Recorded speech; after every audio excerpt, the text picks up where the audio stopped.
Hello guys, welcome back to our YouTube channel. तो देखिए, मैं आपका दोस्त अभय आज आप लोगों के साथ लेकर आया हूँ वीडियो, जिसमें आज हम देखने वाले हैं जो भी दिल्ली यूनिवर्सिटी के स्टूडेंट हैं सेमेस्टर 4 के अंदर, उन सभी के पास जो सब्जेक्ट हैगा कॉस्ट अकाउंटिंग का। अब मैं आप लोगों के साथ लेकर आने वाला हूँ इनकी वन शॉट रिवीजन वीडियो। इसकी जो पांचों यूनिट है उसकी वन शॉट रिवीजन वीडियोस आपको मिलने वाली है चैनल के ऊपर, जिसके अंदर मैं आपको एक वीडियो के अंदर एक कंप्लीट यूनिट को कवर करवाऊंगा। उसके जितने भी कंसेप्ट हैं वो सारे आपको एक्सप्लेन करूंगा, साथ में जो भी फॉर्मूलाज वगैरह उस यूनिट में यूज होने हैं वो सारी चीजें आपको एक्सप्लेन करता हुआ चलूंगा।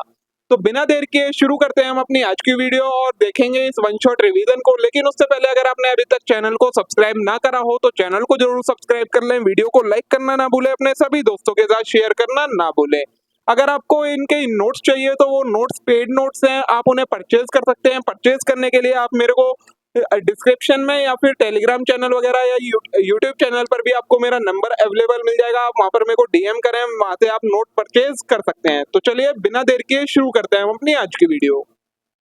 तो देखिए, आज की वीडियो में हम करने वाले हैं जो आपकी यूनिट नंबर 5 है cost accounting and book keeping system, इसकी वन शॉट रिवीजन के अंदर इस कंप्लीट यूनिट को कवर करने वाले हैं। देखते हैं इस यूनिट में आपको क्या क्या चीजें कवर करनी है जो आपके सिलेबस में दी गई है।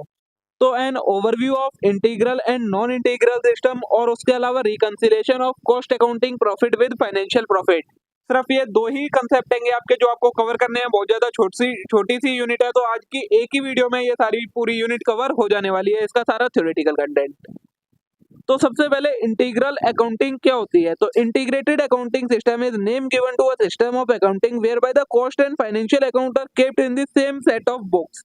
इंटीग्रल अकाउंटिंग सिस्टम, ये एक नाम है किस चीज को दिया गया है, ऐसे अकाउंटिंग सिस्टम को जिसके अंदर जो फाइनेंशियल अकाउंटिंग है वो और कॉस्ट अकाउंटिंग है वो दोनों सेम बुक्स ऑफ अकाउंट में मेंटेन करी जाती है। तो उस चीज को कहा जाता है आपका इंटीग्रल अकाउंटिंग।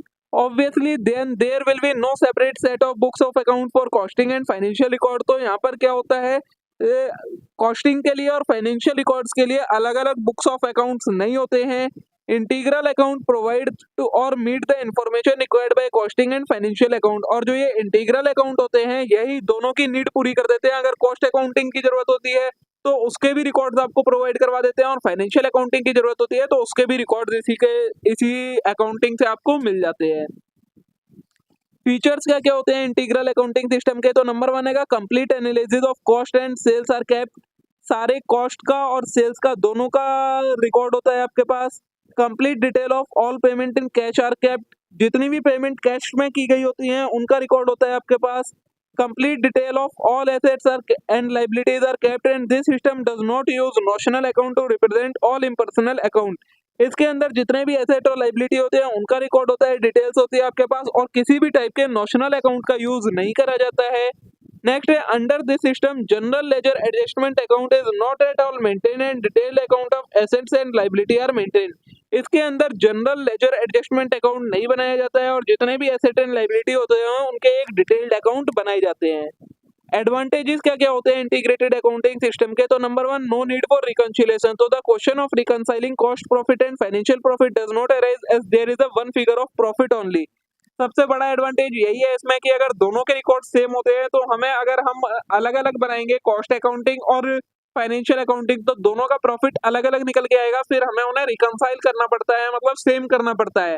लेकिन इसमें ऐसा कोई भी रिकंसिलेशन नहीं करना पड़ता। नेक्स्ट है significant saving in clerical effort as only one set of books is maintained. यहाँ पर क्या होती है, एफर्ट्स में सेविंग होती है क्योंकि हमें सिर्फ एक ही सेट ऑफ बुक बनाना पड़ता है। अगर हम अलग अलग बनाएंगे तो उनके लिए अलग अलग स्टाफ की जरूरत पड़ने वाली है। नेक्स्ट है retrieving of information is easy and quick. कोई भी इन्फॉर्मेशन अगर हमें रिट्राइव करनी है तो वो इजीली और क्विकली हो जाती है।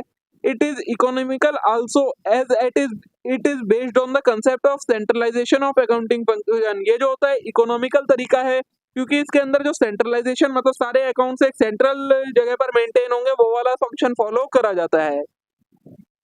The following table shows the comparative general entry in financial account, cost account and integral account. अब ये आपको यहाँ पर जनरल एंट्रीज दी हैं कि अगर फाइनेंशियल अकाउंट बनाते हैं तो हम क्या जनरल एंट्री करते हैं, कॉस्ट अकाउंट में क्या जनरल एंट्री करते हैं, और अगर हम इंटीग्रल अकाउंट्स बनाएंगे तो क्या जनरल एंट्री आती है। तो सबसे पहले क्रेडिट परचेज ऑफ मटेरियल है। अगर हम मटेरियल परचेज करते हैं फाइनेंशियल अकाउंट में आती है purchase account debit to creditor. Cost account में आती है material control account debit to general ledger account, और अगर हम इंटीग्रल अकाउंट बनाएंगे तो एंट्री आएगी आपकी material control account to creditor account. ये जनरल एंट्रीज आपको याद करनी पड़ेंगी, तभी आप इसके क्वेश्चन सॉल्व कर पाओगे। नेक्स्ट है कैश परचेज ऑफ मटेरियल। अगर हम कैश में परचेज करते हैं मटेरियल को, तो जहां जहां क्रेडिटर था वहां वहां आपका कैश अकाउंट आ जाएगा, बाकी एंट्री सेम रहने वाली है। तो देखिए purchase to cash, material control to general ledger और material control to cash. Next है purchase of special material for direct use in job. Job में यूज करने के लिए डायरेक्ट मटेरियल परचेज करा है तो परचेज टू कैश या creditor. Same WIP control account to general ledger account और WIP control account to cash और क्रेडिटर। यहाँ पर WIP आ गया क्योंकि हम डायरेक्ट जॉब के लिए परचेज कर रहे हैं। नेक्स्ट है purchase of material for repair. Repair के लिए परचेज कर रहे हैं तो same entry purchase to cash या क्रेडिटर। कॉस्ट अकाउंट में हो जाएगी फैक्ट्री ओवरहेड कंट्रोल, क्योंकि रिपेयर के लिए परचेज कर रहे हैं, to general ledger adjustment account, और इंटीग्रल में factory overhead control to cash creditor account. Next है material return to supplier. Material return कर रहे हैं सप्लायर को तो creditor to purchase, general ledger control account to material control account और creditor account to material control account. ये आपको सारी एंट्रीज मैंने लिख के दे रखी है, सिर्फ मेरे को पढ़ के ही बतानी है, इसमें कुछ भी समझाने वाला नहीं है क्योंकि आपको ये सारी याद ही करनी पड़ेगी। तो आप इन्हें देखिएगा। ये है कि payment to creditor for special mode, किसी हम सप्लाई के लिए हम पेमेंट कर रहे हैं। Issue of direct material to production, production को डायरेक्ट इशू कर रहे हैं, डायरेक्ट मटेरियल इशू कर रहे हैं प्रोडक्शन के लिए।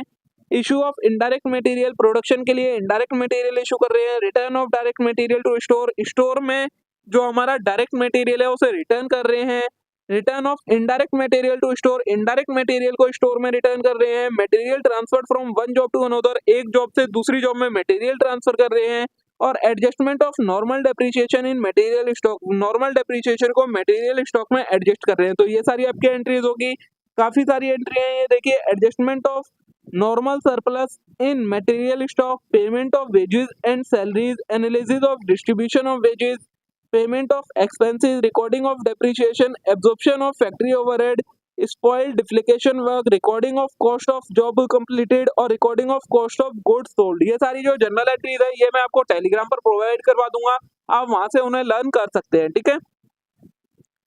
रिकॉर्डिंग ऑफ सेल्स की, absorption of admin overhead, absorption of selling overhead, under absorption of overhead और ओवर एब्जॉर्प्शन ऑफ ओवरहेड। ये सारी जब आप जनरल एंट्री कर देंगे तो फिर ये मैंने इसका एक इलस्ट्रेशन दिया है, ये आप इजीली सॉल्व कर पाएंगे। लेकिन अगर आपको जनरल एंट्री दिया गए होंगे तो आप इस इलस्ट्रेशन को अटेम्प्ट नहीं कर सकते। देखिए वही सारी जनरल एंट्रीज हैं इनमें,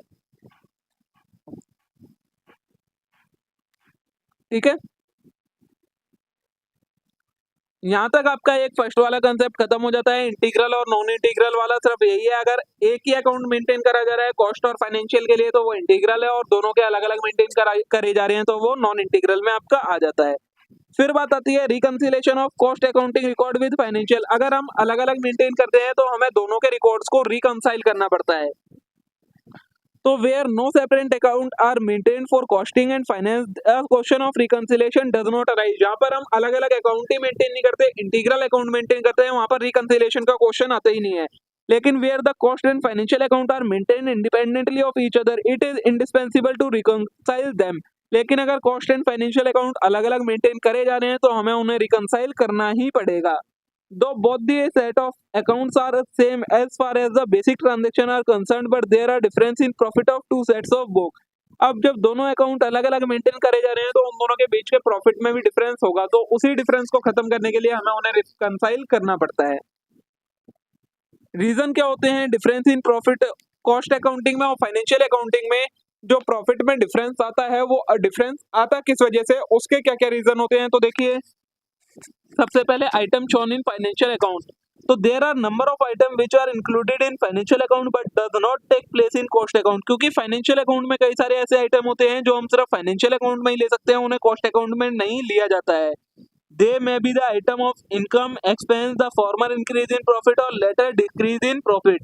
वो क्या क्या चीज हो सकती है, कोई भी इनकम, कोई भी एक्सपेंस या प्रॉफिट में इंक्रीमेंट या प्रॉफिट में रिड्यूस। अब देखिए कौन कौन से होते हैं ऐसी चीजें जो सिर्फ फाइनेंशियल चार्जेस होती हैं जो हमारी कॉस्ट अकाउंटिंग में आती नहीं है। जैसे loss arising from sale of fixed assets, हमने कोई फिक्स्ड एसेट सेल करा उससे हमें लॉस हुआ तो वो सिर्फ फाइनेंशियल में आएगा, कॉस्ट अकाउंटिंग में उसका कोई इंपैक्ट नहीं जाएगा। Loss on sale of investment, discount on debenture, interest on bank loan, mortgage and debentures, expenses of company share transfer office, तो ये सारे होते हैं, ये सिर्फ फाइनेंशियल चार्जेस होते हैं, ये कॉस्ट अकाउंटिंग में नहीं जाते। प्रॉफिट में ऐसी क्या क्या चीजें हैं जो सिर्फ मतलब प्रॉफिट में से क्या क्या ऐसे अप्रोप्रिएशन होते हैं जो सिर्फ फाइनेंशियल अकाउंट में होते हैं, तो डोनेशन दिया वो सिर्फ फाइनेंशियल अकाउंट में दिखेगा, इनकम टैक्स पे करा फाइनेंशियल अकाउंट में, डिविडेंड पे करा, ट्रांसफर टू रिजर्व, ये सारे सिर्फ फाइनेंशियल अकाउंट में आते हैं, कॉस्ट अकाउंटिंग में इनका कोई रिकॉर्ड नहीं जाता है। राइटिंग ऑफ करते समय जो गुडविल होती है, पेटेंट होता है, एडवर्टीजमेंट होता है, प्रिलिमिनरी एक्सपेंसेस होते हैं, ये सिर्फ हमारे फाइनेंशियल अकाउंट में जाते हैं, कॉस्ट अकाउंटिंग में नहीं जाते। इनकम होती हैं कुछ जैसे कि रेंट रिसीव हुआ, profit on sale of fixed assets हुआ, शेयर ट्रांसफर फी रिसीव्ड हुई, इंटरेस्ट रिसीव्ड हुआ बैंक के डिपॉजिट पर, या डिविडेंड रिसीव हुआ, ये सारे हमारे चीजें जो थी ये सारी होती हैं जो फाइनेंशियल अकाउंट में आती हैं, इनका कॉस्ट अकाउंटिंग में कोई भी इम्पैक्ट नहीं जाता है। वहीं item shown only in cost account, ऐसे ही कॉस्ट अकाउंटिंग के अंदर भी कई सारे आइटम होते हैं जो सिर्फ कॉस्ट अकाउंटिंग में जाते हैं, उनका फाइनेंशियल अकाउंटिंग में कोई रिकॉर्ड नहीं आता है। जैसे कि there are certain item which are included in cost account not in financial account, such as item are very, जैसे कि interest on capital employed, rent for on premises, ये सारी चीजें, ठीक है। नेक्स्ट हैगा over and under absorption of overhead, over absorption और under absorption of overhead. तो overhead are absorbed in cost account on a certain predetermined estimated basis in financial accounting, actual amount incurred are recorded. Overhead जो cost accounting के अंदर हम record करते हैं वो किसी एस्टिमेटेड बेसिस के उस पर रिकॉर्ड करते हैं, लेकिन फाइनेंशियल अकाउंट में हम ओवरहेड कौन से लेते हैं, जो एक्चुअल इनकर होते हैं, तो इससे डिफरेंस आ जाता है। If there is any over और under absorption it lead to difference in profit of both the set of books of account, ठीक है। फिर है difference due to different basis of stock valuation and depreciation method, दोनों में financial account और cost accounting में जो stock valuation है उसके मेथड में और डेप्रिसिएशन का वैल्यूएशन होता है उसके मेथड में भी डिफरेंस हो सकता है, जिसकी वजह से क्या आ सकता है, हमारे दोनों के प्रॉफिट में डिफरेंस आ जाता है। अब रिकंसिलेशन का प्रॉफिट क्या होता है, मतलब जो हम रिकंसाइल करते हैं उसका प्रोसीजर हमें क्या फॉलो करना पड़ता है, तो हमें स्टार्ट किसी भी एक से करना होता है। इसमें मैंने एग्जांपल लिया है, हम फाइनेंशियल अकाउंटिंग के प्रॉफिट से स्टार्ट कर रहे हैं, फिर उसमें हम क्या करते हैं, ऐड कर देते हैं item of income included in cost account, ऐसे आइटम जो कॉस्ट अकाउंट में इंक्लूड कर लिए हैं हमने लेकिन फाइनेंशियल अकाउंट में इंक्लूड नहीं करे हैं, उन्हें ऐड करते हैं। Item of expenditure in financial account not in cost account, ऐसे आइटम जो हमने फाइनेंशियल अकाउंट में एक्सपेंडिचर ट्रीट कर दिया लेकिन कॉस्ट अकाउंटिंग में एक्सपेंडिचर ट्रीट नहीं करे हैं, उन्हें ऐड करते हैं। Amount by which amount of income has been shown in excess in cost account over corresponding entry in financial account, ऐसी अमाउंट जो कि हमने कॉस्ट अकाउंटिंग में ज्यादा इनकम दिखा दी है लेकिन फाइनेंशियल अकाउंट में कम इनकम दिख रही है, तो उसे ऐड करते हैं। Amount by which item of expenditure shown excess in financial account over corresponding entry in cost account, ऐसी अमाउंट का एक्सपेंडिचर जो कि हमने फाइनेंशियल अकाउंट में ज्यादा एक्सपेंडिचर दिखा दिया है लेकिन कॉस्ट अकाउंटिंग में उतना एक्सपेंडिचर नहीं है। अंडर एब्जॉर्प्शन ऑफ ओवरहेड है जो हमने कॉस्ट अकाउंट में दिखा दिया है वो फाइनेंशियल अकाउंटिंग में ऐड करेंगे। उसके अलावा amount by which closing stock of inventory is over valued, ऐसी अमाउंट जो कि कॉस्ट अकाउंटिंग में जो हमने क्लोजिंग इन्वेंटरी वैल्यू करी है वो ओवर वैल्यू कर दिया अगर कॉस्ट अकाउंटिंग में, तो उस अमाउंट को हम यहाँ पर ऐड करेंगे। उसके बाद amount by which opening stock of inventory is under valued in cost account, और अगर कॉस्ट अकाउंटिंग के अंदर हमने ओपनिंग इन्वेंटरी को अंडर वैल्यू कर दिया है तो उतनी अमाउंट को हम यहाँ ऐड करेंगे।